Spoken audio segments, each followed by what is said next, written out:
Oh, what a day! What a lovely day!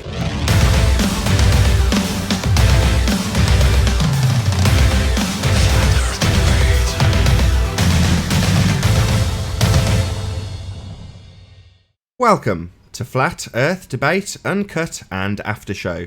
I'm your host Nathan Oakley, and if you're new to this channel, or you've not done so already, then be sure to subscribe and hit the bell notification icon to keep up to date with the Flat Earth Debate. If you'd like to support this channel, there is a super chat that runs alongside each of these shows while they premiere. There's also a PayPal, Patreon and crypto link in the info box below the video. If you'd like to join the community debate, then go to nathanoakley.com and check out the Flat Earth Debate Forum. Now, we're currently joined by 10th Man, who's going to hopefully tell us a little bit about what Donald Trump's approved, as I'm not exactly Mr. Current Affairs. So firstly, hello to you, 10th Man. Good morning, Nathan. Hello. Yeah, I caught this last night. Someone sent me a text on it, so I pulled it up this morning. I'm reading the CBS news feed dated May 13, 2019. It says Trump requests $1.6 billion in new NASA funding for 2024 moon landing. So it looks like they want to get back up on that rock, huh? It's going to be interesting to see if this new lander will use that 10,000 pounds of thrust to make a hole underneath it or not. Maybe they've learned from the first one. What do you think? I doubt it very much. All right. Anyway, the Trump administration is adding an additional $1.6 billion to NASA's $21 billion 2020 budget request to kickstart plans to return American astronauts to the moon in 2024, 4 years earlier than previously planned, NASA announced Monday. So it just goes on, to talk about it, and then they're going to call this thing the first time humanity went to the moon. It was under the name Apollo. He said the Apollo program forever changed history. It turns out that Apollo had a twin sister, Artemis.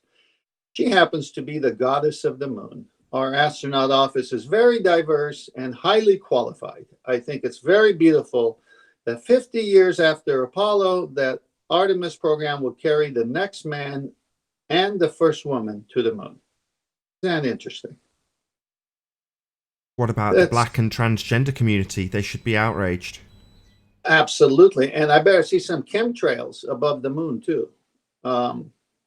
Let's see. We're restoring NASA greatness. We're going back to the moon, then Mars. I'm updating my budget to include an additional $1.6 billion so that we can return to space in a big way. NASA, of course, is already in space in a big way with ongoing operations aboard the ISS. Hey, Paul. Hey, hang on, my Bluetooth isn't working for some reason. Hey, we can hear you. Yeah, it's on the mic on the Chromebook, so I may have to restart or something. So going on here, they talk about a gateway space station that will be orbiting the moon to serve as a staging base. Let's see what else. Something about a 10-year plan. 59 years after Armstrong. And they're saying, this is a good start, the 1.6 billion, but they're going to need probably 8 billion. More, milking the American taxpayer here. Anyway, I find it interesting that Flat Earth has had this much effect that they've got to do all this stuff and throw money at it to shut our mouths. Well, it's not shut our mouths, it's more keep the idea of heliocentrism prevalent in the general masses, right? Yeah, I'm just looking at it from a different viewpoint. But I agree with you. I think this is a cause of us. It's caused by us. There would be no necessity if we weren't talking about the fact that there is no space. It's a second law of thermodynamics violation. You can't travel to a rock in the sky that's claimed to be a rock if you're travelling in Narnia and it doesn't exist and can't possibly exist because we wouldn't have any gas to breathe. Yeah. I think it's definitely from. I got on board with the Flat Earth at the last quarter of 2016. I'm a latecomer compared to some of you guys, but I've seen a trend in the denial aspect of watching the government trying to kind of stop the hemorrhaging, the truth getting out. I don't know, I see it as an inevitability with the changing of technology. The TV was a much more effective tool of controlling people because they had complete control of it. No, absolutely. Absolutely. The more people who turn it off, the less control they have, in my opinion. Yeah, I'm like you. I don't have a TV either. When I raised my kids, the first 5-6 years of their lives, we didn't have a TV plugged into any media outlet. We just showed approved videos for them, just as a pastime. So I think it's a smart thing. Yeah, without a TV, me and my daughter, hopefully my daughter's when she's a little bit older, will continue to go out to groups and actually do things. This morning we went swimming and then we went watering the sunflowers, and now my wife's keeping her entertained obviously while I do this, but there'll be plenty more activities after. You know what I mean? It's not just stick the TV on. And I'm not gonna lie, there's she gets a reasonable amount of engagement with the iPad with YouTube Kids, which I'm sure somebody along the line is going to tell me is just as bad. However, I'm not going to isolate her from YouTube when I'm a YouTuber. So that's just my view. Many may differ. Yeah, you can't do a total walk away. Just approve the things that you want for your family. That's all. There's no problem with that. There's certain cartoons that she watches that we genuinely disapprove of. Just certain attitudes. It's going to sound really fussy, but just the way we see it, me and my wife. There's a cartoon called Peppa Pig, and in her humble opinion, Peppa Pig is extremely disrespectful and rude, and I don't necessarily like her watching it. That said, I took her to the Peppa Pig cinema with the cinema release because there's nothing else on, and I really wanted to take her like a daddy-daughter date to the cinema because we just had a second kid and we didn't want to get in jealous and all that sort of stuff. So I wanted to treat her. So it's like, right, well, we'll take you to the cinema then. That'll be a special experience. The only thing on for kids was Peppa Pig. I'm like, oh, great. Well, it's you could use it like I did as a teaching lesson as to why some behaviors are rude, some behaviors are more kind, and you actually they need to experience it so you could teach off of it. So there's nothing wrong with exposure to some of these things as long as you're there to help guide. One of the things I noticed in the movie release, which is just basically back-to-back cartoons, shorts. But one of the things I noticed was that there's one of the kids is quite clever. They're all little animals. I can't remember which little animal he was. I think he's the elephant. But he's quite smart. And she's talking about the thingamajig on top of the TV studio. And he's like, the transmitter. And she's like, oh, get you, clever clogs. I'm like, well, he's right. That's what it's called. Why would you, in any way berate him for actually knowing the correct term when you work in a TV studio and don't know that it's called a transmitter? They're working into the narratives that being a bit too clever isn't a good thing, and I'm like, what's wrong with that? What's wrong with the kid knowing what it's called where you don't? Is it just because he's making you look stupid that you need to berate a child on a cartoon? You know what I mean? Not berate, but run down in any small way. It's like, it's a kid. The fact that he's gone out and learned what it is surely commendable, especially if you don't even bloody know it. Yeah, there's so many examples of the feminization of men in movies and all the different things that they're trying to push on us instead of just letting life be life and the order for it to balance itself out, like our equilibrium thing, But here's a part in this article about Donald Trump approving money for NASA. You're going to get a kick out of this. So this guy's saying the most significant piece is going to be the landing capability. He said lunar landers are difficult to build. They take time. They take money. And we don't have the capability we did in the 1960s. Now, who could read that and actually believe it? Taboo Conspiracy recently read a piece by a chap whose name I forget that was really, really good. The only criticism being the same as every single moon hoax, the moon hoaxing and the moon hoax debunking, is that it always works within the narrative of heliocentrism. So you work on the assumption that it's a rock that you can travel to, and then debunk the idea of the cinematography or the directing or the light sources or whatever, the sound, the absolutely horrendous animations that they used for the spacecraft. You know, you can rip all that apart, but it's like, none of that's necessary. You were here yesterday when I was talking to Spurs, weren't you, 10th man? Oh, I absolutely agree with your line of thought. Keep going. Well, that was it. It's just exactly that. You know, when you beg the question for them, it works to their advantage. You know, I'm sure they're quite delighted if we were to argue all day about nothing but whether or not the CGI on the ISS is legit or not. They're delighted because you're arguing about whether or not that physical spacecraft flying around a globe has good photography or not, rather than whether or not it's feasible to have a tin can in a second law of thermodynamics violation. In other words, the medium's not real, but let's argue about the tin can in the fake medium and just brush over the fact that it's a fake medium that can't possibly exist. You know, they're delighted with us arguing about this stuff, if you ask me. No, I'm going to give you some insight. Hopefully you agree with it. It's what I glean from the logic of those words and those statements.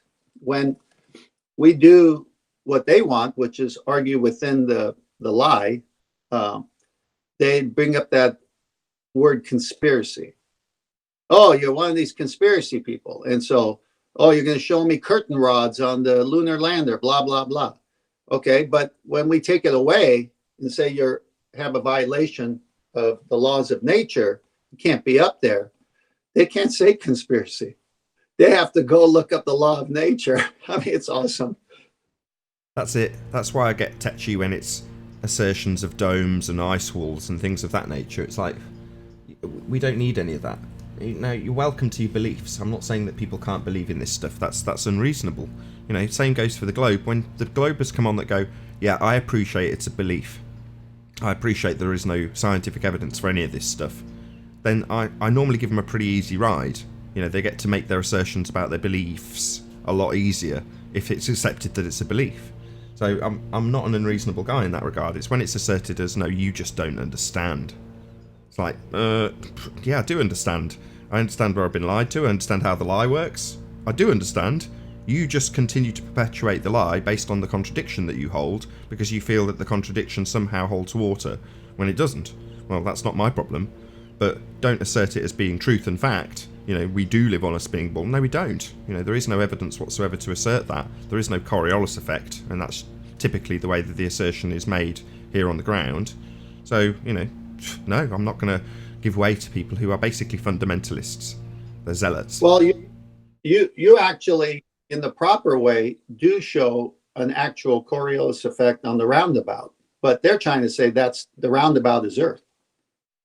Yeah, well, the Coriolis effect is real.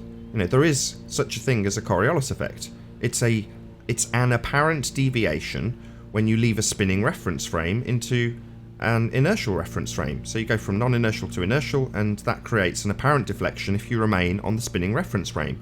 So to put it simplistically, you sit on a roundabout, it spins around, and you've got a ball in your hand. Well, as long as you hold that ball, it's in one reference frame and rotates with the roundabout. As soon as you throw the ball, you continue to rotate underneath, and you see the ball appear to take a curved path. It doesn't take a curved path, it just appears to, because you continue to rotate underneath. That's the assertion we have with Earth. Earth rotates underneath the separate reference frame that other objects like bullets or balls, when making field goals, travel through. That's the assertion. 2 reference frames. Other than the fact that it's completely destroyed when you get on an aeroplane and you're not fighting a 500-mile-an-hour Earth turn. You're not suddenly waiting in a helicopter for continents to come along. That never happens. Yeah, I mean, I use that roundabout argument of yours with, I can't remember who now, but I just said, well, if there is a Coriolis effect, it has to work this way. So the second reference point would be the Earth under you spinning, and the first reference point would be you on the airplane. So why don't we see the same results as the roundabout example? Because the roundabout is spinning. Well, we don't see it because the Earth is not spinning. Exactly. You've only got one reference frame because there is no spinning reference frame to have a Coriolis effect in the first instance. If there was, it would be apparent. We'd see apparent deflection all the time as we remain on the spinning reference frame. But we don't. That never happens. You don't see anything deviating from its path. There's just a claim by normally the high priests of the sphere religion that you do have a deviation in bullets, or you do have a deviation in balls heading towards field goal. Well, no, that claim is totally bunk, because if you've got a very short hang time of a ball or a bullet, then that effect that they're claiming is being observed in that instance would also be obviously noticeable in something with a much longer hang time, like a plane. But no, there is no difference. You don't see that. Apparently the Earth and the atmosphere travel as one when it comes to the awkward detail of a plane not demonstrating any Coriolis effect whatsoever. Oh yeah, you definitely have the ball travelling in a separate reference frame when that field goal gets made. Look, demonstration of the Coriolis effect. Brilliant. Oh, what's that you say? Well, why aren't the planes deviating in the same way? Oh, it's because we've only got one reference frame. Well, doesn't that completely piss in the face of your point that we've got two? Mm-hmm. Yeah, it's like the dumb video, at least one that I saw, of a marksman shooting a rifle east to west and west to east, but he never does it north, south, south, north, because if the Earth is turning west to east, as they say, what he's doing is he's misappropriating the word velocity for Coriolis.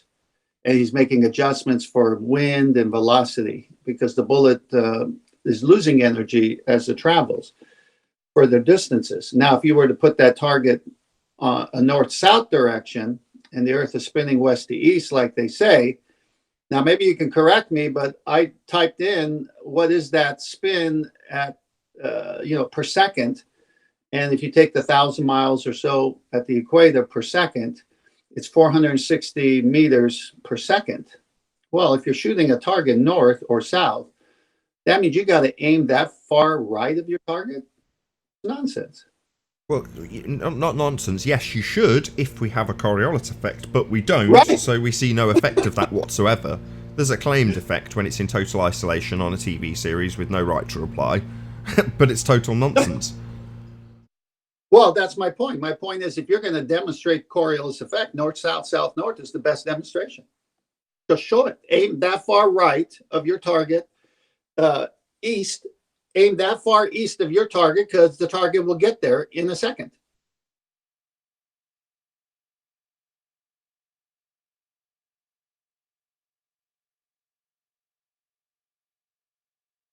Oh, what a day!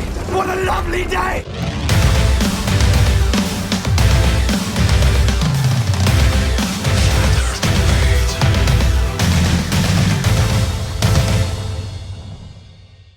Welcome to Flat Earth Debate Live. I'm your host Nathan Oakley, and if you are new to this channel, or you've not done so already, then be sure to subscribe and hit the bell notification icon to keep up to date with the Flat Earth Debate. If you'd like to support this channel, there is a super chat that runs alongside each of these shows while they're live. There's also a PayPal, Patreon, and crypto link in the info box below the video. Most importantly, if you'd like to join the discussion, simply mute the page you are currently watching, then click the link in the info box below this video to join the panel and express your views on the shape of the Earth. If you do join, please don't swear. If you do, you'll be ejected, and if you are, please don't try to rejoin the stream using sock accounts. You'll be warmly welcome back on the next stream. Please also share the show on social media. Sharing the show obviously increases the live audience, but this in turn increases the chances of a more diverse panel, so please share the show. And one last time, if you're new to the channel or you've not done so already, then be sure to subscribe and hit the bell notification icon to keep up to date with the Flat Earth Debate. Now we are joined by 10th Man, Ranty Flat Earth, and Paul. Very good to have you all. Good to be here. Hello. And Chris. Chris just came on. Oh, hey Chris. Hey. Very good Hey, to have Chris. you as well. What's up? You got the wind turbine pictures? Yeah, I got him. Did you see the one I sent back? No. Well, this sounds Okay, exciting. so- What are you talking about? Well, Chris wanted me to. Well, I said to Chris that I would go and take some images of the wind turbine, and I would get actual heights above the water as it touched the seawall, so we could get an estimate as to what we were looking at. So we had the height of the turbines, the distances, the height above water at the shoreline, and Chris, what did you find out? Well, basically, I found out that the images you took from those distances, so the distances you gave me, so for example, the one on the left was 65,000 feet plus something, and then the height was 37 inches above the water line, and the turbine is 75 meters, or about 246 feet, if memory serves correct.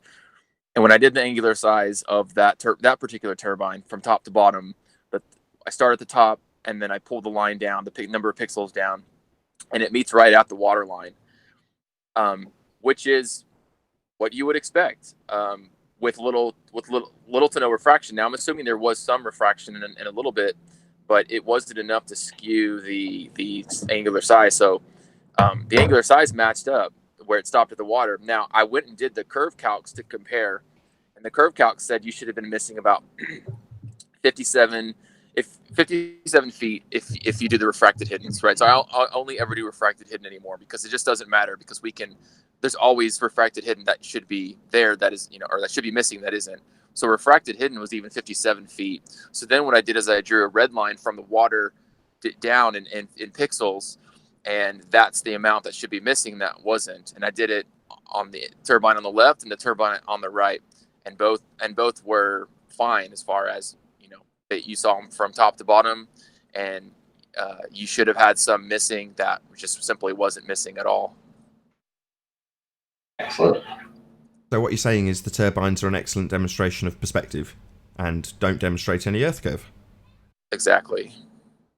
Marvellous. Yeah. Perspective has been hijacked and called Earth curve. Any sign of curvature? Sounds like that the answer's no to that one, Ranty. Just lots of demonstrations of perspective. But axial rotation. No. At least they can't demonstrate it. In the pre-show we were chatting about it, right? They need to assert that there's a Coriolis effect. The high priests of scientism, or pseudoscience priests, I should say. I'm going to start correcting these terms. Although I did say the high priests of scientism, nevertheless. They would assert that we have a Coriolis effect. Neil deGrasse Tyson would say a field goal goes in because the Earth leaves the rotating reference frame of the spinning ball Earth and continues in a straight line, while the Earth rotates underneath. Well, that's a demonstration of two reference frames, also asserted by the fibre optic or ring laser gyroscopes. Well, if the Earth rotates underneath the gyroscope, the ball, the bullet, then it also rotates underneath helicopters, aeroplanes, drones, but it doesn't. The actual application that we see when we use things that are in that claim to be second reference frame don't deviate in the slightest. Yeah, but Nathan, the Globers will always tell you that a plane doesn't act the same as a bullet, Right, it's in that second reference frame, so it should, if there's a Coriolis effect, which there is not because the Earth is not turning. We'll contrast the plane, the bullet, and the guy on the roundabout throwing the ball. They all have a Coriolis effect if it actually existed. Right, Coriolis effect is real. You take a roundabout at your child's playground. You hold a ball in your hand and spin on the roundabout. The ball, as you hold it, spins with you. One reference frame. When you throw the ball, it will travel in a straight line through the second reference frame. As you rotate underneath that ball travelling in a straight line, it appears to take a curved path. It's not the ball that's curving, it's an apparent deflection because you rotate underneath. The assertion being the same on the spinning ball Earth. A ball released from a football player's hand travels in a straight line, but the Earth rotates underneath. Same with bullets. A sniper fires a sniper rifle, and they must account for the fact that the Earth rotates underneath. Now, if the Earth rotates underneath a bullet or a football, then it also rotates underneath anything else in that second reference frame, including helicopters, planes and drones, but it doesn't ever demonstrate that. There is no Earth-based Coriolis effect. Coriolis is real, the Earth just doesn't spin. Yeah, how did they get around the ball being much slower than the plane and the bullet, huh? There is no reference frames to name because nothing's turning. The Earth doesn't spin. The assertion that we only have one reference frame, that the Earth is in lockstep with the atmosphere, is an assertion of a single reference frame, therefore no Coriolis effect, I'm afraid. You need 2 reference frames for that. It's like you holding on to the ball while you're on the roundabout. Well, then you've only got one reference frame, haven't you? Yeah. Good point. Any scientific evidence of gravity? Nope. No, and you can hold me down for that statement. Any scientific evidence of what? Gravity? Scientific evidence thereof. Ranty. I heard a new one. Go on. That's I heard like a new- Tranty? Sorry. Oh, the tranty Go came on, Chris. out of your mouth. Go on, Chris.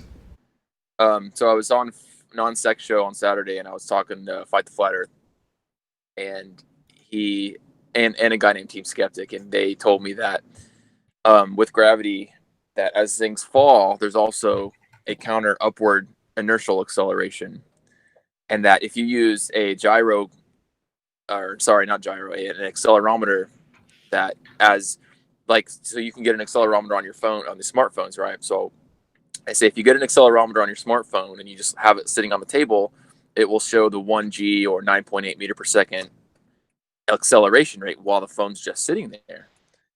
And that if you take that same phone and same accelerometer and you drop it, that it goes to 0 because of this upward force, this upward inertial force, as they called it, which in all my research in gravity, I'd never heard that happens or why that happens. But that was new to me, and it doesn't really make sense. I would think that if it's falling at 9.8, that it would increase in acceleration to past 9.8, but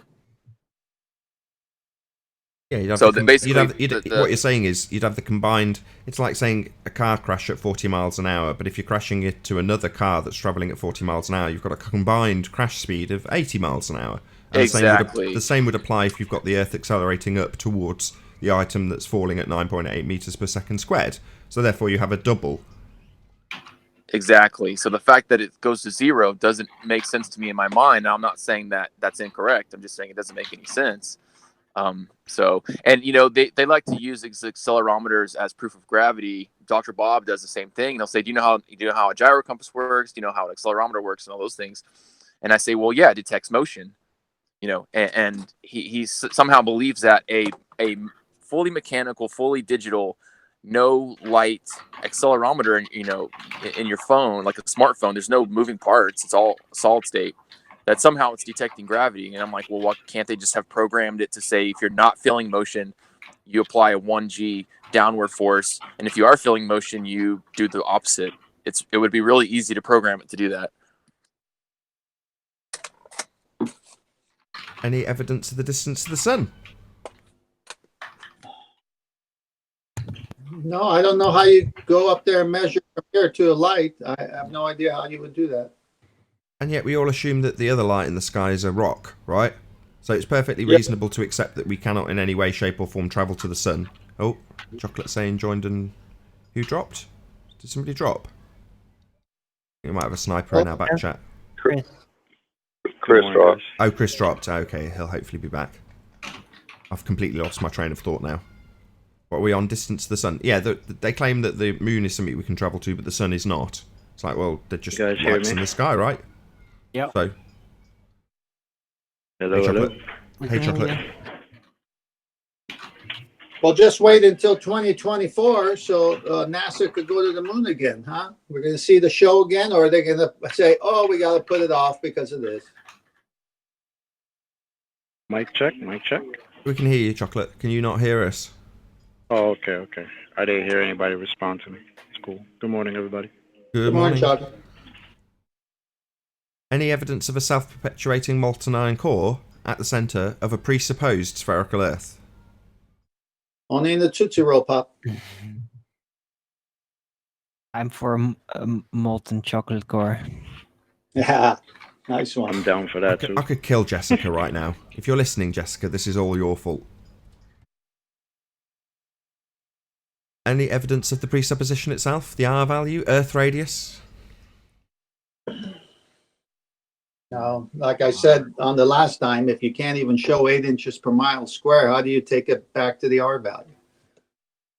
We might be looking at that from a slightly different tangent. So, Quantum Eraser dropped me a line yesterday, quite excited to tell me something which he'd not discovered but was verbalising in a very consistent way, a debunking of an assertion in regards to the stars. I don't want to give too much away. Hopefully Adam Meakin and Ranty will also be partaking in separate parts of that particular presentation. Sorry, what was that? I missed it. Don't worry, Ranty. It's all good. Sorry. No worries. I just heard my name mentioned. I was like, what? We've Well, enlisted... there's the R factor. There's the R factor, Ranty. I was talking specifically about the conversation, although Adam wasn't actually there, although he's now joined the chat conversation with his mathematics for what will be demonstrated by Quantum Eraser soon. That conversation. Shout out to this Seriously Flat for the super chat. Thank you very much for your support. Last but not least, any evidence that you can have a gas pressure without something to press upon? A possible way. Something to press upon. There's a claim, It's not just Arwin. something to press upon, right? It has to be pressed upon in all directions. Yeah, it's got to press upon something to be a pressure. But there's an To assertion be that, more specific, it has to be a container. yeah, the necessary antecedent would be a container, but there's an assertion that the gas that we're breathing isn't actually pressing on a container. It's pressing on a space that's a lower pressure system, near vacuum, in fact. So entropy would dictate that the gas would fill that space. This is all nonsense. There is no gas pressure. Gravity, man, gravity. No, Sorry, but it's we covered that, Chocolate. You just weren't here. interpretation. There Hold is on. no gas pressure. There's only atmosphere. My bad, Arwin. Chocolate wasn't here for that question. We did actually cover that. You just weren't here, Chocolate. So, any scientific evidence of gravity? Or is it just the solid state phone accelerometers and the presupposition based on relative density? Which gravity? Bendy space-time? I don't know. Which one was being talked about? Oh, he's gone, hasn't he? Chris isn't here to ask which gravity they were specifically referencing. We may never know, Chocolate. What gravity is a good question. Shout out to Sean Tibbets for the super chat. Thank you very much indeed. Well, Nathan, isn't the gas elements or particles, whatever you want to call them, non-bonding? And when they all want to escape in different directions until they hit something? That's correct. Yes, they would all move randomly in all directions. They're not liquids, they're gases. No bonds, correct. So yeah, so the second law of thermodynamics, entropy in essence, debunks the assertion that the sky is a vacuum, aka outer space. It's not, because the gas would fill the space. You can't press on a vacuum. That sucks. It certainly does, if you're a globehead.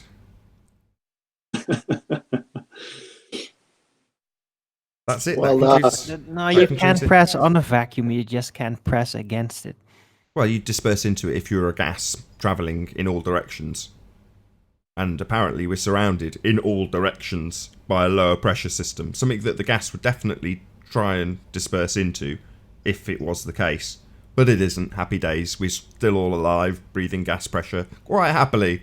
Happy days. That concludes the housekeeping, I believe. Should we revisit the NASA story? Or In other words, breathing proves flat Earth. Yeah, sure. Are we all aware that they're sending men to the moon? Should I say again? Have they disclaimed that they didn't go in the first instance yet? Or is that still part of the narrative, right?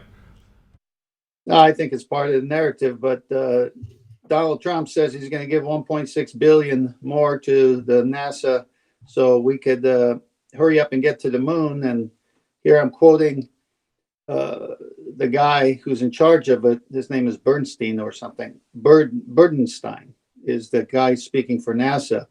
And in one part, he says, the most significant piece is going to be landing capability. He said, lunar landers are difficult to build.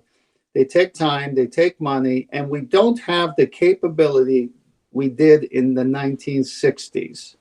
Then he says, there's not another country on the planet, so again, presupposing planet, There's not another country on the planet that has anything near the capability to land on the surface of the moon.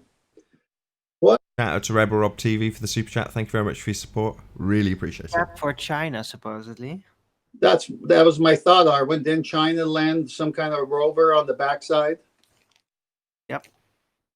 So we're the only country on the planet that has the technology, but the 60s technology we've lost, and which is contradiction. Like, you can't believe. You never, if you've invented something in the past, you don't lose sight of it. You don't lose the schematics of it. You might improve on it. We have toasters that are better than old toasters, but we still have toasters.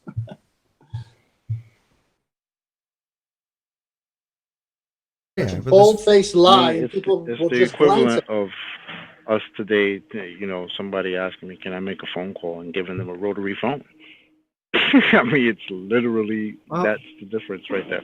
I think one of the arguments for it, that I did hear on occasion when just a random NASA-related video popped by, thanks to YouTube, I think I heard that they said one of the reasons because why it can't be done right now, and then it could, is because the technology back then was supposedly not susceptible enough to the Van Allen radiation belt, while all modern electronics that are being made right now are all very sensitive to that supposed type of radiation. So they would basically have to like redo electronics from scratch. That's what makes it so hard. Well, that's a cool story. That's another easy to take apart lie. Here's why. If the Van Allen belts have an effect on today's electronics, but did not so on the 60s electronics, it still wouldn't change the fact that it would have killed the humans inside the spaceship. So this is what they want. They want us to argue about the Van Allen belts. Another shout out to Earth is Seriously Flat. Thank you very much for the super chat. They want us to argue about Van Allen belts and whether or not you could survive traversing them. Well, talking about a second law of thermodynamics violation. Who's telling us about these belts exactly? Oh, it's NASA, is it? Oh, that's interesting. So NASA tell us about the belts that undo their own argument in terms of the moon travel. And they've got an argument already lined up for us to argue about using valves instead of transistors or whatever they say the technology needs to still support the idea of going to the moon with archaic technology. Yeah, okay. They want us to argue about that so we can say, you can't get through the Van Allen belts in space with this technology. That's just what they want. Now, space is fake. What they argued for was actually that because of the quick transition through the Allen radiation belt, that it would not be a lethal dosage for humans, but electronics would, give in much quicker. So they've got the debunking just and a the short argument. flash would be like an EMP to it, supposedly, and all the electronics could survive that, and humans too. So that's how they presented it.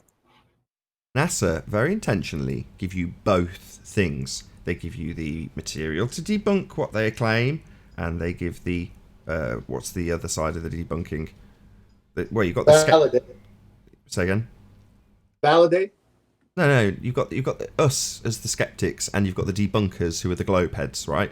So we'll call us the skeptics. So we say the moon landing isn't real because you can't pass through the Van Allen belts, and the globeheads say you can pass through the Van Allen belts. Well, the entire argument begs the question that space is real.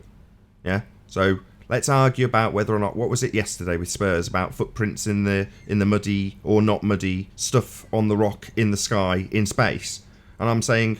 Yeah, let's argue about whether or not the kids left footprints because the time is different. There's different time in Narnia. You're all aware of this. They grow old, but then when they go back through the wardrobe, they're still children. So time is very different. So if time is different, this is a legit question, would they cause footprints in the snow if there's a difference in the way that time travels in Narnia? So let's have a little argument. Let's not worry about whether or not Narnia is real. Let's argue about whether or not time and its differences in Narnia would mean that we have footprints in the snow or not. Now, the images show us footprints. So, obviously, the debunkers are going to say footprints are possible. Now we're saying, no, it's not possible because of the time dilation problem, so therefore footprints not possible. Let's argue about this all day long. While the people who give us the narrative, both sides of it in this instance, they'll give us all the material we need to debunk it within the narrative of space. And they'll give the debunkers all that they need to defend the position of the photography and the photographic images created on studio sets. Yeah, they'll give us both sides. Well, we all ignore the fact that it's Narnia, that there is no footprints there at all, that the lighting is irrelevant because the place doesn't exist. Whether or not the gas lamp's real is nonsensical if the place doesn't exist. So they're not travelling to a light in the sky. It's a light in the sky. You can't have where they say that light in the sky is, space, because it's a second law of thermodynamics violation. So whatever they say about whatever they're doing, they're not travelling to a law of nature violation. That's never going to happen. Space is fake. Well, like we said on the show earlier, they're losing the battle of that argument, which is can't have gas pressure without a container. So they're throwing out more stories for the Globers and us to get entrapped with, rather than addressing that initial statement, you can't go. Yeah, Narnia's not real, but let's just brush past that and worry about whether or not the cinematography on the ISS works or not. Let's worry about whether or not the rockets will work in the vacuum of space, rather than addressing the fact that you can't have a vacuum of space. Another shout out to Earth is Seriously Fat. Thank you very much indeed for the super chat. Ooh, hey Nathan, want to hear an interesting conspiracy theory? If it's about cousins getting married, then no. No, not about that. Okay. Shout out to Taboo Conspiracy. He's got an excellent channel. It's about secret moon bases. Seriously, like I'm gonna bring forth an argument against secret moon bases on the backside of the moon. Okay, it's Right. not based in science, just for starters, but just think about it. Okay, imagine a large moon base would have been built on the backside of the moon with a secret space fleet and blah. Well, if they did that, then they would potentially risk rotating the moon. Because if they added on weight on the backside of the moon, which is not as big as the Earth, potentially that weight could cause the moon to rotate and suddenly turn the backside into the front side, and we would totally see a different type of moon. What else could happen with all the tides? That is the single greatest debunking ever. So if you want to take that, you can. In essence, to summarise it, basically, the fact that the moon hasn't rotated about its axis, which is presumed, it's proof is that there are no secret moon bases on it. Right. Because if there were secret moon bases, obviously it'd have flopped round and we'd now have the dark side, the light side, and we'd see all those moon bases exposed. So, yeah, that's clearly a great debunking, Owen. I think that's for the win, that one. Yay. That's where the term comes when someone says, somebody mooned me. That's poor show.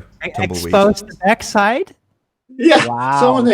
Someone exposed me by mooning me. That is amazing. That is called synchronicity. Yeah. Oh my gosh. So that entire narrative, again, would beg the question that it's a rock in space. No. Space is fake. Second law of thermodynamics violation. We don't know what it is. It's just a light in the sky to us. No one's travelling to it through a second law of thermodynamics violation. Narnia, space, isn't real.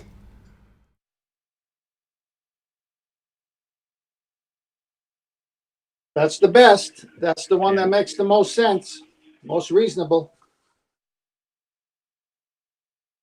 But more I power wanted to to you, I drive a suppose, moon if you want to buggy argue one day. about whether or not you can have footprints in the snow based on the timeline, or, you know, whether or not the tyres on the moon buggy would kick up dust. You know, it's the same principle as arguing about whether or not the time in Narnia would cause footprints in the snow. It's completely nonsensical.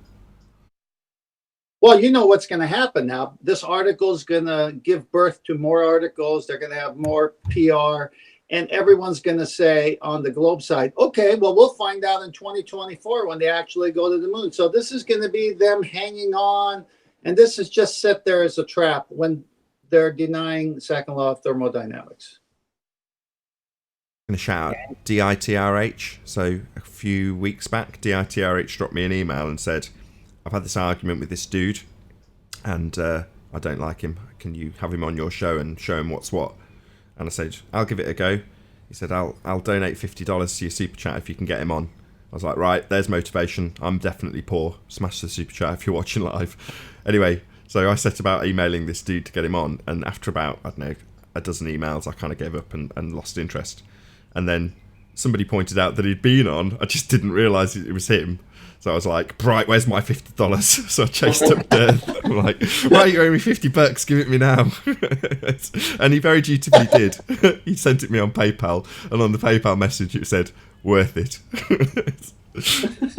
So I'm going to mirror it. I'm going to mirror that section. So after the second live debate's finished, another shout out to Earth is Seriously Flat. Thank you very much for all these super chats. I really do appreciate it. Thank you very much indeed. After mentioning I'm poor, so hope that wasn't a subtle hint. Anyway, yeah, so I'll mirror that after the second live debate goes out today. So yeah, check it out. Wait, who is the guy? If I tell you what the subject matter was, it might jog your memory. He was a guy that basically said you could go up in a helicopter, and because you hadn't calibrated your ring laser gyroscope, it would demonstrate to you in your helicopter that you'd experienced 15-degree deviation of Earth rotation underneath the gyroscope. Okay. And we were like, well, that was last week. That was last week. Yeah, was it about a week ago? Yeah, something like that. But yeah, so he's essentially saying, well, the gyro's saying the Earth's turning underneath, and you're like, well, does it? Well, yeah. Well, no, it doesn't. The continent of China doesn't just come along if you hover in a helicopter. You know, the Earth doesn't rotate underneath your drone, and your flight times aren't vastly reduced with continents coming towards you as you fly through that second reference frame, because there isn't one. There is no Earth-based Coriolis effect. And that's essentially what the gyroscope's demonstrating. It's backing Neil deGrasse Tyson when he says, yeah, the field goal, that only went in because the Earth rotated underneath. Well, the gyroscope's trying to demonstrate that exact effect, the Coriolis effect. 2 reference frames. That's what it's asserted to demonstrate. But what they want to do when they can make those claims is talk all about the one specific piece of equipment that they claim demonstrates a Coriolis effect. So they talk all about how the ring laser gyroscope works. It's like, right, forget how it works, who cares? It's demonstrating that the Earth turns underneath, right? No, it doesn't though, that's the problem. So you can focus solely on this gyro and how it does prove it. And people get lost in confusion that essentially they're saying the Earth's rotating underneath. It's like, once I'd pinned him to that, he was like, yeah, but I want to tell you all about the gyro again. Don't care. Doesn't rotate underneath. End of story. With that way of thinking, I could reference it to the scientific method. They're always believing the null effect because it never shows up, but they believe it. A null in a hypothesis is essentially your statement that your best guess, presumed cause, didn't cause the effect. So a null result isn't a success, it's a demonstration of an incorrect supposition. So your supposition is the alternative. So you'd say, if this, then that. That's the heart of your hypothesis. The if this being the independent variable, the thing that you're going to change. So it's the thing that you presume causes the effect. So if you say, right, my hypothesis is the chemical composition of water causes it to boil. So if acid, then boiling water. That's your supposition. That's what you've presumed causes the effect. And the null is if acid, not boiling water. So if you validate your null, which is in essence what gives the scientific method its empiricism, you will prove or disprove, validate or invalidate your hypothesis. Because the invalidation of the hypothesis is the validation of the null. To say that if acid, no boiling water, well, you've got it wrong. You haven't identified the cause of the effect. You've identified an incorrect cause. Well, there could be a million things that don't cause boiling water, right? Until you establish that heat causes it. Well, until that point, all you're doing is validating the null. So these people who assert, well, this was a null result, therefore proving my point. No, not at all. You're trying to establish the cause. And if you don't, well, then you just don't establish the cause. Well, he said it went up and the Earth is moving, except it's not.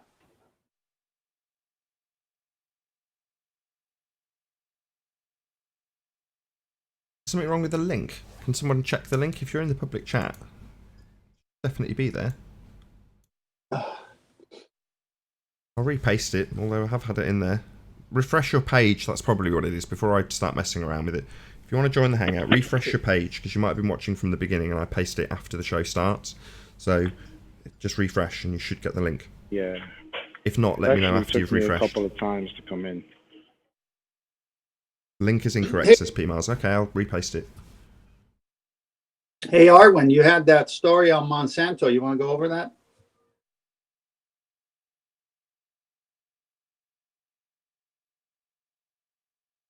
Yeah, I do, yeah. I'll tell you all about it, Monsanto.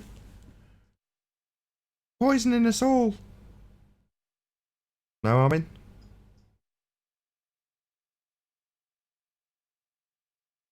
Arwin.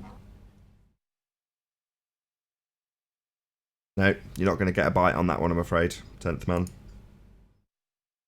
Well, I remember Monsanto being such a big company in the late 60s and early 70s. Every time we go to the original Disneyland, they always had the one area of Disneyland where Monsanto was featured, a futuristic city and all kinds of stuff. Monsanto was part. And you always had good thoughts about Monsanto back then. And then come to realize what they're doing and how they're killing the farmers and poisoning and everything. And Arwen had that article about a $2 billion lawsuit, which of course they'll appeal forever. Sorry to interrupt. Shout out to Julio Pabon for the super chat. Thank you very much for your super smashing of the super chat. Really do appreciate it. Sorry, 10th man. Well, no problem. How they portray things until the truth comes out, when you really see who they are, what they're doing. That's why it's important to be critical and to test all things and prove all things. The same link. I don't know. I've repasted it, but it looked exactly the same to me when I repasted it. It works now. I tested it was working. Yeah, I tested it was working. Well, I've repasted it. It's a new one now. So thanks for joining. It wasn't working earlier. I believe you. I've repasted a new one. Did I hear you say you believe him? Yeah, well, yeah. If it's more than one or two people in the chat say it's not working, I'll just take their word for it. Hey, Right the Hand. Hey, hey, Peanuts. What up? Hey, I was just letting you know that. Forgive me. I was just letting you know that the link does work. Thank you, Peanuts. Peace out. Can you just say a quick hello, Right the Hand? Hey, what's going on, man? Good to have you. Can you hear me? I can. Cool. Arwen. I'm sure P wanted to join to actually say something. Did you have something you wanted to add, P? I don't know. I've just been watching space documentaries. That's about it. You wanted to talk about space? Well, I have all the answers now because they're playing these 24/7 space documentaries on YouTube, and I've been watching them. They're pretty interesting. What have you learned? So we see a lot with telescopes. So I don't know, lots of random stuff like galaxies hit each other. Dwarf galaxies are a thing. You notice how it's just declaration? Oh, no. This is fine. He's just describing what people see in telescopes, right? The fact that he calls it a galaxy, yes, that's got a meaning attached to it, but so what? You know, the colloquial description of something that's a light in the sky and what's seen in an eyepiece. Hi, Brenda. That's all good by me. Can you hear us? No sound, Brenda. Hello? Hello. One thing... Oh, there she is. Yes. Go on, P. They said we know more about other galaxies because we can't see the center of our own galaxy because there's like gas and stars in the way. So I thought that was kind of interesting. Shout out to Julio Pabon. I did shout him out. You did? I did. Yeah. I must be deaf today. Yeah, as I say, Pete, So- the only issue I have is when there's when they attribute the heliocentric idea of us being a floating ball with the lights in the sky being part of our, what they call a solar system. That's just nonsense. It's just lights in the sky. Well, that's just denial. Yeah, Do you have an argument against it? I Sorry, do. Math doesn't float in a vacuum. What about like Mars? Yeah, I do. Yeah. So there's an assertion that it's a lower pressure Mars system. doesn't look like a light. The lower pressure system, according to that claim. Does Mars look like a light? I hadn't finished, light Brenda. in the sky? Brenda, I got about. You said, "Is there an argument?" I'm giving it you. Do you not want to hear it?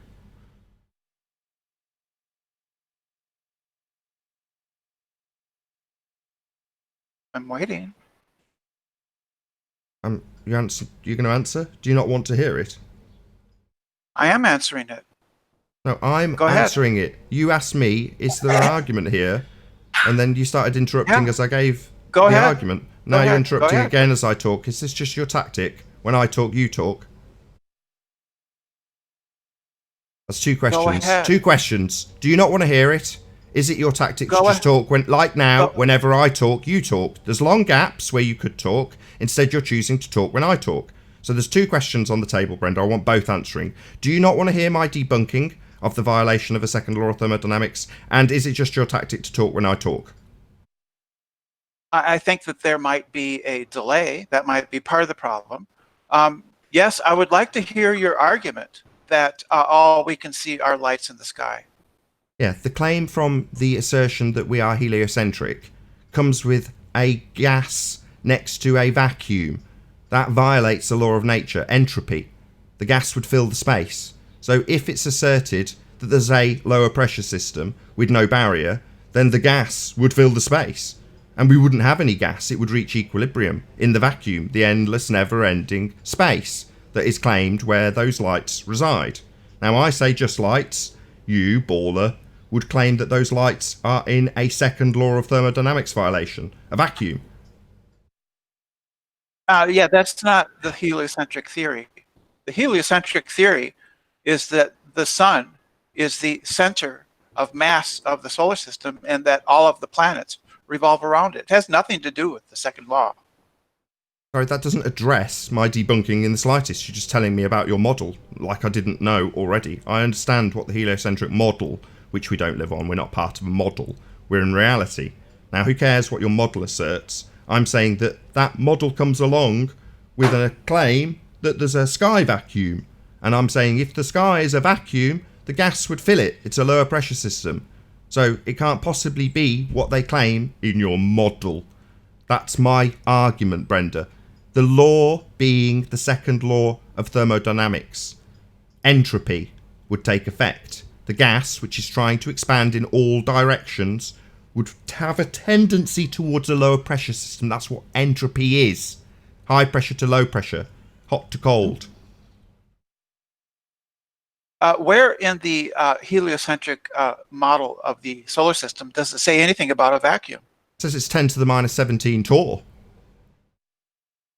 The heliocentric theory says nothing about a vacuum. It says, I'll say it again, it's 10 to the minus 17 torr. That's the value That's not. attributed. That's not the, is this your that's not the tactic? Is this heliocentric your model. tactic? Is this your tactic? I haven't finished. I said it twice because you didn't address it. Yes, there's absolutely a claim for just how much of a vacuum it is. Very near perfect vacuum. 10 to the minus 17 torr. That's not the heliocentric theory. Why are you That's just not the denying theory. it? You're just denying it. So you're denying that they claim Yes. it's 10 to the minus 17 Yes. torr. Well, you're just wrong. Sorry, you don't know your own No. model very well. Well, then show me where in a statement of the heliocentric model it says anything about existing in a vacuum. It's 10 to the minus 17 torr. Very, very, very, very, very, very, very, very, very, very, very, very low pressure. That's not inconsistent. It is possible that No, it's not, you dumb fuck. I just said it twice. It's a violation of a law of nature. Entropy. The gas would fill the space. this time I was talking. Yeah, In the because you've heliocentric ignored me. model, it says So you've had a little argument about whether or not it's 10 to the minus 17 torr, saying it's not. And when I say it twice, you then concede that it is. but that's not inconceivable. So after denying it, you say it's not inconceivable, and that works in line with your model. Like I give a crap about a claim that the sky is a vacuum. The heliocentric model doesn't claim the sky is a vacuum. 10 to the minus 17 torch. You're going to dance around this for 3 times. Yeah, I know what the value is. It's a very, very, very, very, very, very, very, very low pressure. That's what it's claimed to be. Now, if you want to argue about whether or not it's a perfect vacuum, I don't give a crap. I'm saying that vacuum is nowhere in the heliocentric theory. It's not mentioned at all. Yeah, it is. Space is a vacuum. No, it's not. You're just a Show dick. me. Show me. No, you're a dick. Show me. No. You want to deny that space is claimed to be 10 to the minus 17 torr? What's this that's being presented on screen? Image space of air pressure. This pressure of outer space. Oh, I couldn't read it quick enough. Heliocentric model I couldn't read it quick enough. Hold on a second, Brenda. Space is a vacuum. Hold on, Brenda. Sorry, right the path. Can you just read what you put up, please? Yeah, this I just copied this from Google. What's the air pressure of space? So this is from the official sources, Brenda, that tell you everything. So this is coming from them. The pressure in outer space is so low that many consider it as non-existent. It has a pressure of 1.322 times 10 to the negative 11th pascals. Pressure may be detected from the molecule of air or water hitting you, blah, blah, blah. Since there is very little air and hardly ever water hitting you in space, pressure is almost zero or negligible. Sorry, Brenda. If you interrupt again, while somebody demolishes your argument, you're going to have to go. So he's demolishing your assertion, your claim of ignorance that you didn't realise.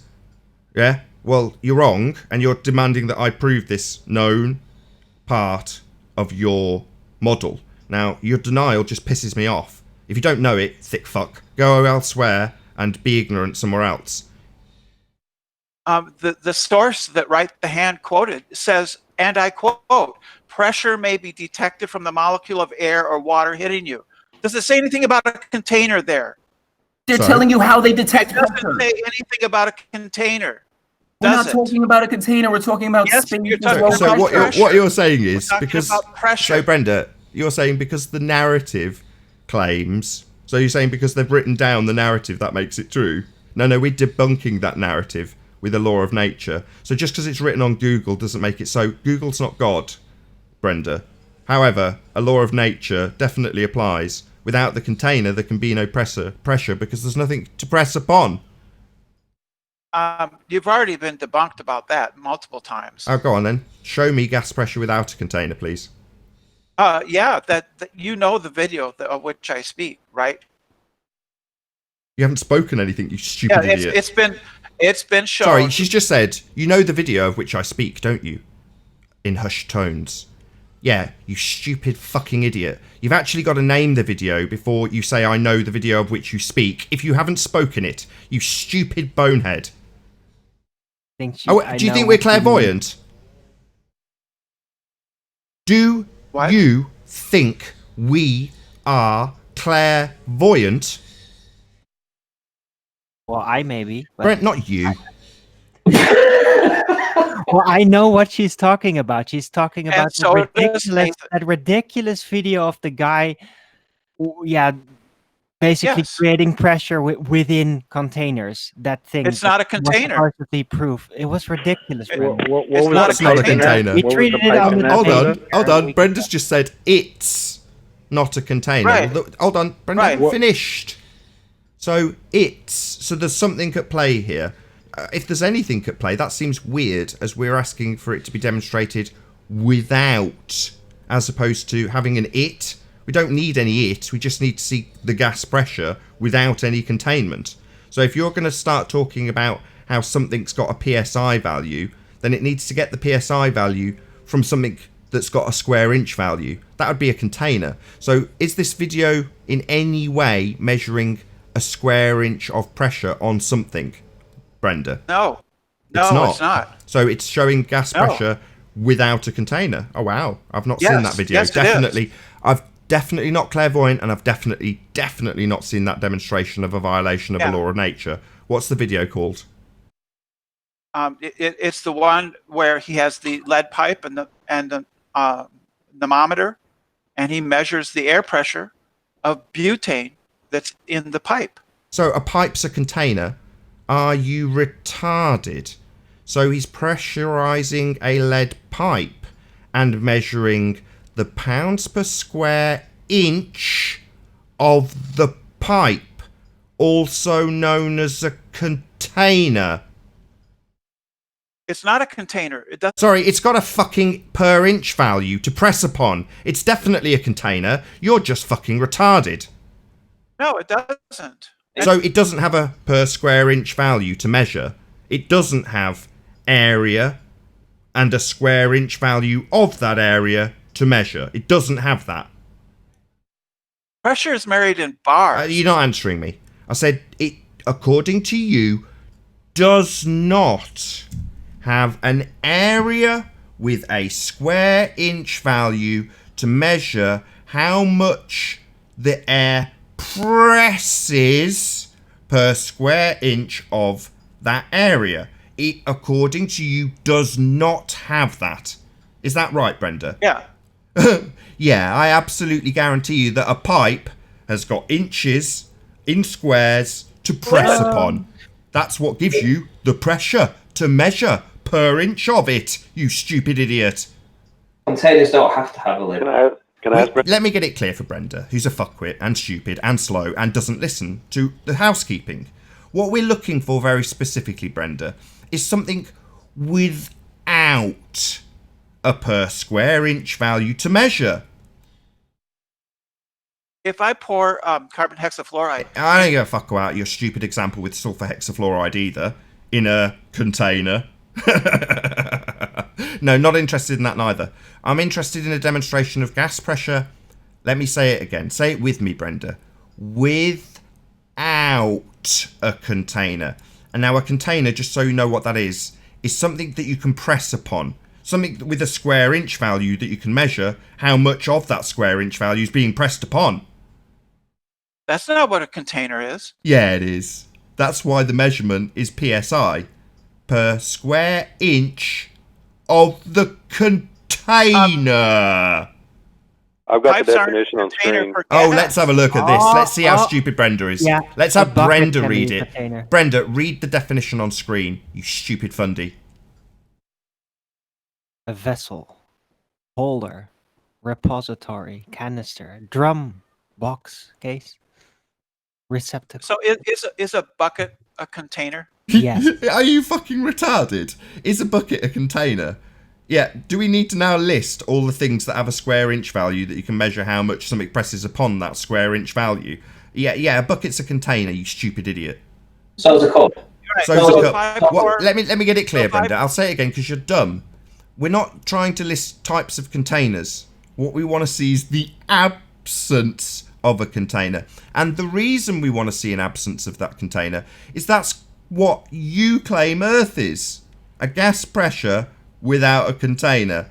Next to, making it 10 times worse, a much lower pressure system. Something that the gas wants to go into, disperse into. That would be a vacuum. So you're claiming that not only do we not have a container, it's next to a much lower pressure system. And we're asking to see a demonstration of that. Basically, Brenda's saying you could put a straw that has an open end on both sides, suck up soda, and say that's not pressing against the sides of the straw. This is so silly, Brenda. That's ridiculous. Is a tube a container? Yeah, you stupid fundy. Yeah, like a bucket. It's got a per square inch value, hasn't it, fundy? How many times do we have to say it? If it's got a square inch value that can measure it, you can measure how much per square inch is pressing per square inch. That makes it a container, Brenda. Yeah. How many times we've got to say this? Is this really elementary stuff that we've got to explain? Yeah. If it's got walls to press on, it's a container. A container, though. Yeah. If it's got walls to press on.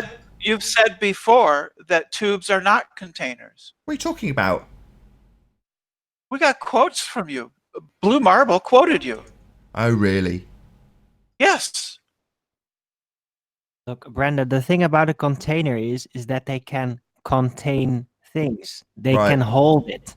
So a tube that just has two open sides, yeah, that's not a good container. But if you close off one side, then that tube And I think that's definitely the case in the what's the quote? experiment. If I this pour, quote. Arwen, if I pour Nathan, some air, you just said there's a quote. What's the quote? What's the quote, Brenda? That was in reference to the demonstration. No, not that was in reference. You haven't fucking quoted me yet. I want to hear the quote first. Not that was in reference to. Yeah, don't tell me what it was in reference to. Give me the actual quote. The quote. You said that a aquarium holding carbon tetrafluoride, it's the demonstration with the little aluminum boat floating in carbon tetrafluoride. It's got quote marks around it. Which is heavier than air. Has this got quote marks around it? This doesn't sound like my words. This doesn't have a lid. You're describing stuff and paraphrasing, Brenda. I don't like being misquoted. Stop. Yes, he did. Stop. Stop talking. I want you to start by saying the word quote, indicating that there are now quote marks around words I've actually said. And when the words I've said finish, I want you to say the words end quote. That's how a quote works. So not a load of paraphrasing bullshit that you insert in between. I want the actual words with the words quote at the beginning and end quote at the end. Go.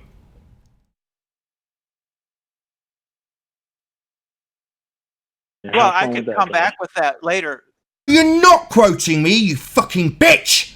How fucking dare you? Oh, you're a fucking little child. Yeah, you're not quoting me. So this is a bloody outrage.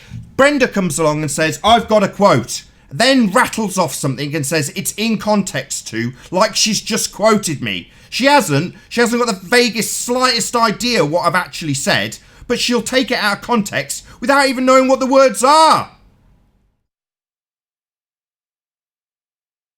I will come back, and if you want to Brenda, debate me why on would you this, say you had a quote if you don't know it? It just makes it seem like you're being disingenuous. And she's a fucking lying bitch. That's why she'd say it. Because she's here to lie about things I've said when she doesn't have the slightest idea what I've said. You can't have a conversation with a bully. A bully? You've just lied about me. You've said you've got a quote and you haven't. You lying, degenerate sack of shit.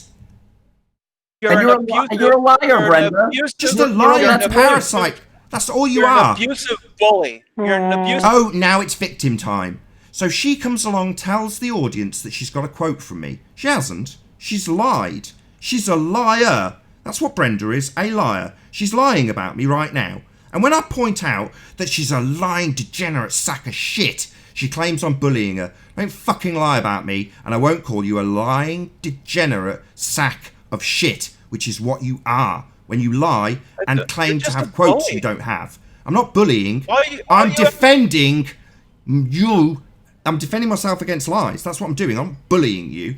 You're lying about me, and I'm going to point out that you're lying about me. You don't have a quote. You're a liar.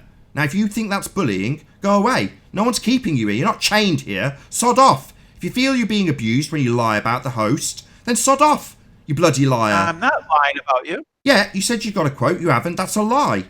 You said I can go away and come back with a quote. So after the fact, when you've made your point based on something you've said is a quote, you're going to say that you're going to go and get the quote after? That's a fucking outrage.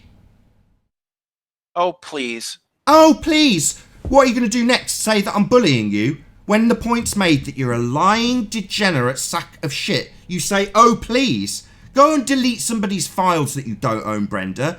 This is the kind of scumbag she is. This piece of shit bitch here goes into people's files and deletes them if she doesn't like them. She'll lie about people and make up quotes she hasn't got, and then she'll play victim and say that she's being bullied. What, were you bullied to deleting all those files, Brenda? You're just an abusive bully, and you abuse. Oh, she is going to claim bullying. I'm asking you a question about why you deleted someone else's files that you didn't own, and you're going to claim I'm bullying you. Brenda. Cry us all I'm not crying. I'm simply pointing out what he is. Why do you keep coming back if you You're simply pointing out that your arguments are garbage because you first came in here with an argument of space is not a vacuum. It's that's garbage. Not what I, and that's you a lie. failed. That's a lie. And you that's failed, a lie. Brenda. You failed. That's a lie. Goodbye. I never said space is a vacuum. I never said that. That's Nathan's argument. You said that, Brenda. You said space is not a vacuum. That's not a part of the heliocentric model. That was your exact words. Your exact words were space being a vacuum is not part of the heliocentric model. We then read and as the show descends into chaos, I will say, if you're watching this on the Nathan Oakley premiering stream, then stay tuned, as there will be an after show to follow. However, if you're watching this on Nathan Oakley 1980 live, then unfortunately this is where we bid you farewell. A massive thank you to all who hit the super chat, and of course a massive thank you to all of today's debating panel for making this debate possible. If you need to keep yourself occupied after this stream is over, then go to nathanoakley.com and check out the Flat Earth Debate Forum to keep up to date with the community debate. I've been Nathan Oakley, and I'll see you all in the next video. Stay tuned if you're watching on Nathan Oakley. Oh, what a day! What a lovely day!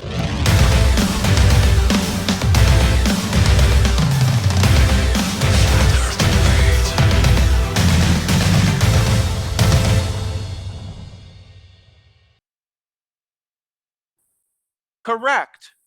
So what the fuck are planets sitting in? I love how you keep calling it a theory, too. It's beautiful. Theory. What are the planets floating in, Brenda? What is Earth floating in? They're not floating, you moron. What is it orbiting in? They're orbiting the sun. That's no. I said, what are they orbiting in? What medium are they orbiting in? The heliocentric theory doesn't say what they're orbiting in. You fucking moron. So the heliocentric model. Wow, Brenda. Wait, hold on. So Einstein did not have to declare that space is a vacuum, so there would be no friction on the spinning planets. He didn't have to do that, Brenda. He never did that. You're straw manning him, and no, I'm not straw manning. No, it's not a straw man. When I bring, I'm straw man. You are. No, she won't shut up. Now you've got a point. Hold on, right the hand. Now you've got a point. Now you've got a point. She won't shut the fuck up. Where is it declared, she asks. Someone comes along, starts telling her who and where's it been declared. We get quotes about the values, and she just denies it and claims that she's being bullied and victim this, and then she talks over people like she's doing now. Yeah, and then she'll claim that she's being abused and talked over. Yeah, you're just a pathetic weasel. So the heliocentric theory does not claim that space is a vacuum. It's logically possible. We've heard you say that. Brenda, let's start condescending her. Brenda, we've heard you say it now 3 times.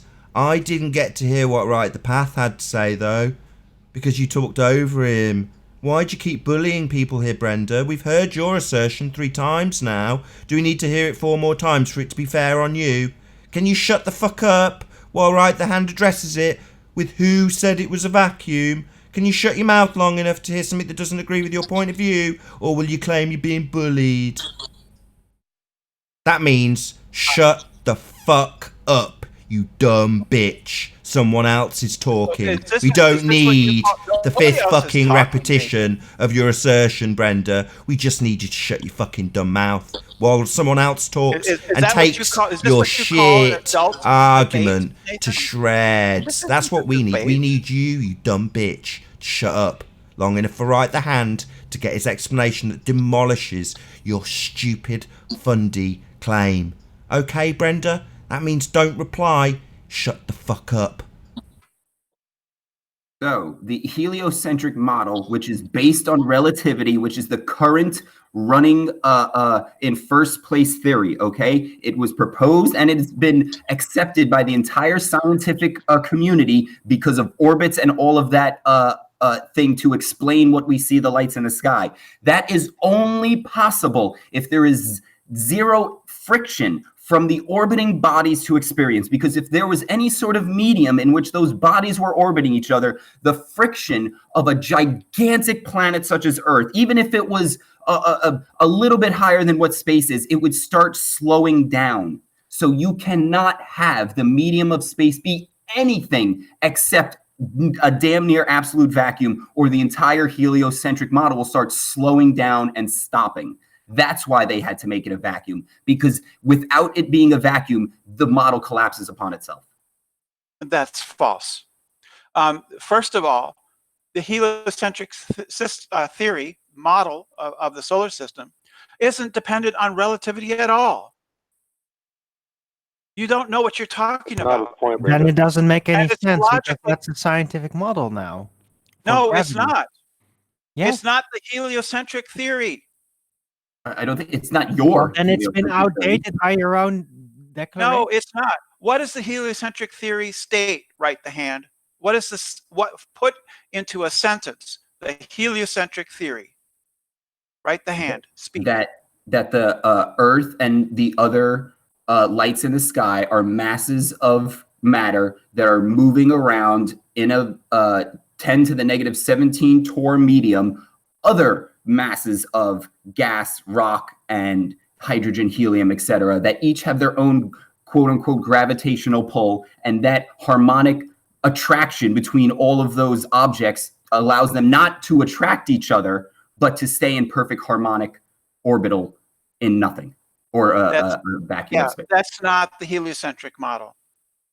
You asked him for Well, the then heliocentric. I don't know where you get. Please enlighten us, Brenda. Yeah, Please show enlighten us us what the Yeah, that's fair heliocentric enough. model No, is. it's fair enough. Sure. Show Here's it the us. Show us it. heliocentric model. Yeah, show us it. Show us it. Here it is. She's not going to shut Brenda up. means She'll keep the saying the same classical thing. original model. Arwin, show us it then.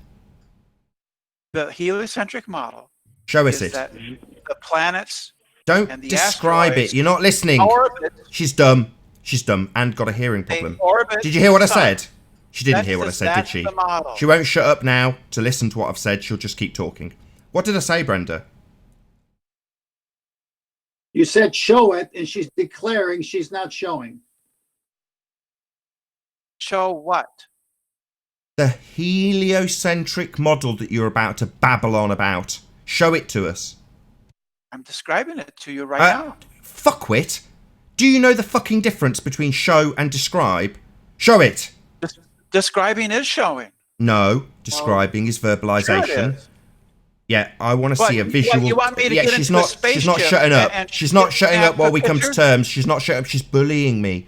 Can you stop bullying me, please? Yeah. Yeah. Show a citation. Show us. Do you want No, no, no, no, no, no, no, not a citation. Show me. Not a citation. Shh. Stop bullying me, Brenda. It's not reasonable. I'd like you to show.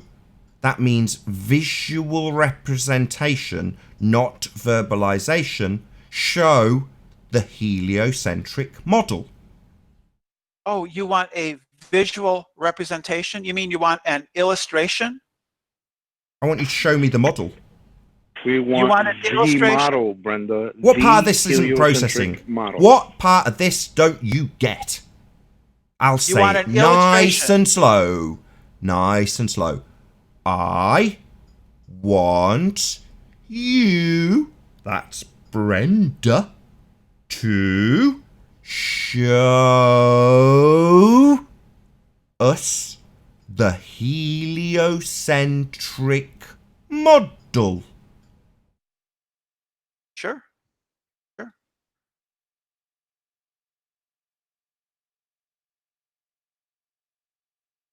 Where did it go? I'm waiting. I will bet you it's gonna be out of not to scale. Ah, there it is. Well, it's not going to be a scale. I was asked for an illustration, right? Yeah, go ahead. I'm just Sorry. saying. I'm just want an hearing. illustration? Sorry, Brenda. Did I not You say want it? an Sorry, guys. illustration? Did I not say it slow enough?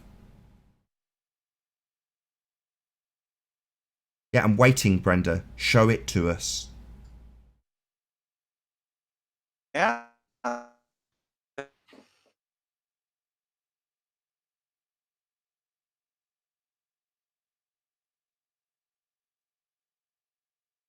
No pressure. No pressure.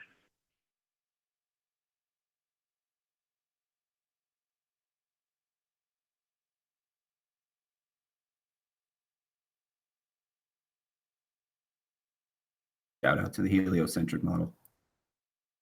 Shout out retracted. How long is this going to In the- take? in the Hold on. meantime- Oh, not in the meantime. How long is this going to take, Brenda?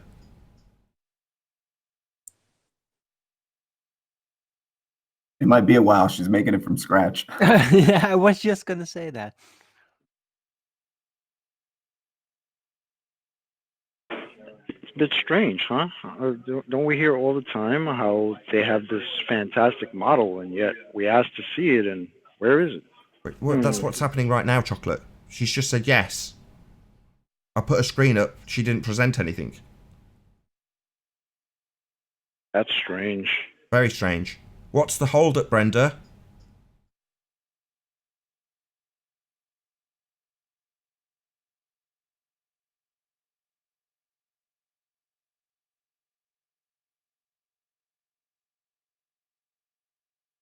What's the hold up, Brenda?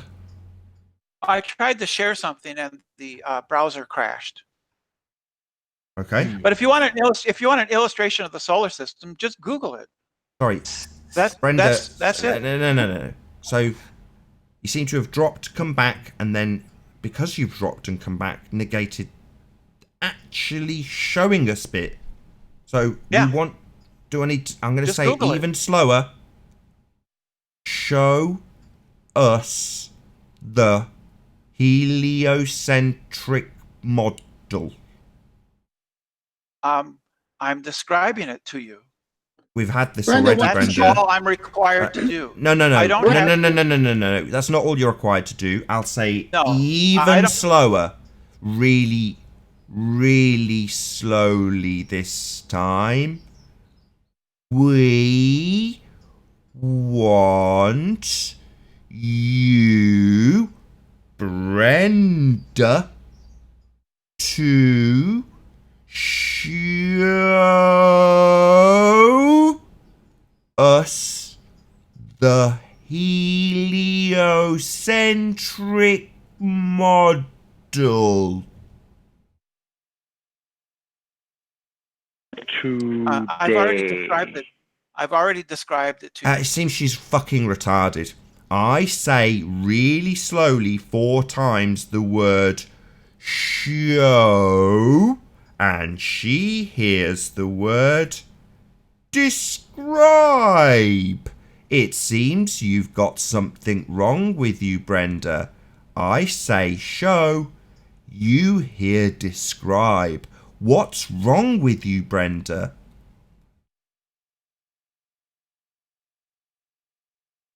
So the heliocentric model is the model. That's not the question. The question, I'll say that slowly too. What is wrong with you? The heliocentric model. That's not the question. The planet orbits That's the not the sun. question. That's it. Yeah, I don't want a verbalization. I've said it 5 times now.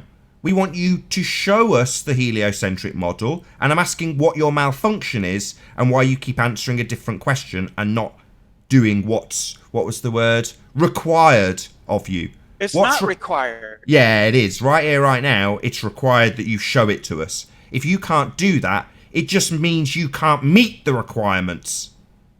No, I don't have to. Yeah, you do. I'm demanding it. The fact that you can't do it just demonstrates that you can't meet what's required of you, Brenda. Well, that's your pathetic problem. When put to challenge, when put to task, when asked to show the heliocentric model, you can't do it. And you tell us, the ones that are challenging you to show it, that it's not required of you. Well, it absolutely is required, Brenda. No, it isn't. Oh, right. Well, then piss off. If you can't meet the demands put upon you as a globe head in this fundy zealot world of globes in vacuums, flying through space at ungodly speeds, then don't come to the discussion. You're too stupid and too incapable of meeting any of the demands put upon you. You just tell us the ones making the demands. You tell us the ones making the demands that they're not demands. Well, you can tell us that they're not demands when you come along and tell us what you demand of us all the time. But it just shows that you can't meet the demands because you're not capable of demonstrating the heliocentric model because there isn't one, Brenda. Nathan, you're a fool. All right, I'm a fool, even though every time I ask you to show us the heliocentric model, you try and describe it, which isn't what's being asked of you. And then when I point out that there isn't a model, if there was, you'd have one at your fingertips and you'd just show us. You can't, so you're going to call me a fool. Well, that doesn't fly here, Brenda, you pathetic piece of shit. Yeah, you're just a liar, a cheat, someone who goes around deleting people's files, making up shit all the time, quoting people out of context, not quoting when you say you've got a quote. You're just a liar. You're a degenerate piece of shit. Brenda, debate him now. Validate your argument. I'm not going to debate me in my channel where I. Oh, this is what happened last time. So it gets to the point that I say, show me the model, and you can't, and you say, well, that's not a demand that's being made here. I don't have to meet that demand. It's not a demand, even though it's the very words I've used to specifically demand that we see something that you claim you have. A model, the heliocentric model. And then when it gets to the point that I absolutely obliterate that argument, she says I'm not a fair debater and should be somewhere else. Is this like going to be a repetitive theme when you come here? I absolutely destroy you and you say I'm not fair and we need to be on another platform. Or that you're being bullied. Or that I'm abusive when you say you've quoted me and you haven't. You lying sack of shit. I'm really not complaining. I'm simply pointing out that that's what you're doing, so that you look bad. Brenda, you had more than enough time to present your model. No, I have not. You were asked for your model. I have presented the model. You still have yet to present. Now it's I have presented the model. No, you haven't. Yes. No, you haven't presented a bunch of words. You haven't presented Words anything. are models, you fucking moron. There, somebody chopped that out and put it as a quote. Words are models, you fucking moron. Because there's the quote of the century from Brenda. Yeah, is a model like an airplane model, like an Airfix model, or is it like a supermodel? Is that the kind of model that words are? You stupid idiot. Hey Nathan, what's a model? Words are models. I'm not claiming a model. So she's got a new fallacy to try on in this debate, has she? Burden of proof reversal. When did I claim model? Did I say the words heliocentric model, or did you say them? Yeah. So this is a new fallacy from Brenda, burden of proof reversal. I don't give a shit what a model is. I'm not claiming one, dumbass. You are. Don't you get it? You said you demanded from me a physical model. Oh, I used the word physical, did I? I said I want to see it. Yes. I said I want to see it. You don't need a physical model? So now it's replacing the word see with physical. So now it's got a new attribute that Brenda's decided to strap on to make what I've said and asked for seem unreasonable. One whipper, one more time. From the dictionary for definition of model, noun, a three-dimensional representation of a person or thing or of a proposed structure, typically on a smaller scale than the original. It didn't say anything about words, huh? Well, you're changing the words in the dictionary then, not. Brenda. Yes, because I just read that one from the dictionary. Yeah, she's just been smashed again. So after the smashing, she'll just say the words, no, I'm not. No, I'm not. No, I'm not. No, I'm not. Over the top of the demolition of her argument. She's quite a pathetic weasel. I mean, some of the characters that come I dislike, but Brenda's just fucking pathetic. That's what she really is. Absolutely. What we're talking about is a scientific model. Oh, a scientific model. Nah, we're not talking about theories, and we're definitely not talking about scientific models. These models haven't been verified based on cause and effect relationships, you fundy idiot. These are most definitely not scientific models, you absolute buffoon. And with that, I'll say a huge, massive, enormous thank you to all of you joining us in the Nathan Oakley premiering stream, for tuning in, hopefully smashing the super chat, liking, commenting, sharing, subscribing, and all that good stuff. Also, if you need to keep yourself occupied after this stream is over, then go to nathanoakley.com and check out the Flat Earth Debate Forum to keep up to date with the community debate. One last time, a massive thank you to all of today's debating panel for making this debate possible. I've been Nathan Oakley, and I'll see you all in the next video. Oh, what a day! What a lovely day!